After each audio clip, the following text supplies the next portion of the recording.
খিচুড়ি রান্না শেখার জন্য, কিভাবে বাগান করতে হয় তার জন্য তারা বিদেশে যায়। সরকারি আমলারা কোটি কোটি টাকা খরচ হয়, অথচ আমার সন্তানের জন্য পর্যাপ্ত বরাদ্দ নাই। আমি একটি জটিল রোগে যখন আক্রান্ত হই, আমার চিকিৎসার জন্য পর্যাপ্ত বরাদ্দ নাই। অথচ আপনারা চিন্তা করেন, বর্তমান সময়ে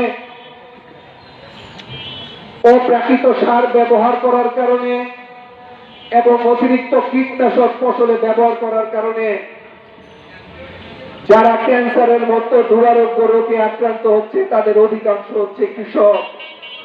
তারা একটা অনিরাপদ জীবন যাপন করছে, তাদের দেখার কেউ নাই।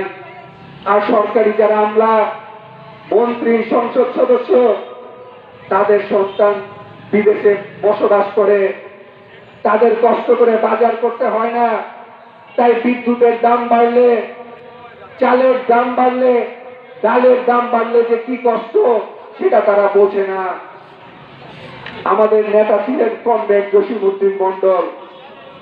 জসিমউদ্দিন মন্ডল বলেছিলেন, শ্রমিককে তার রাজনীতি বুঝে, অঙ্ক কষে, জীবন বাজি রেখে এই ধনী সমাজ ব্যবস্থা সে যতদিন পর্যন্ত ভেঙে শ্রমজীবী মেহনতি মানুষের সমাজ কায়েম করতে না পারবে, ততদিন পর্যন্ত শ্রমজীবী মেহনতি মানুষের মুক্তি নাই। জাতীয় সংসদে কারা যায়? কোটিপতি ছাড়া এরকম কোন জাতীয় সংসদে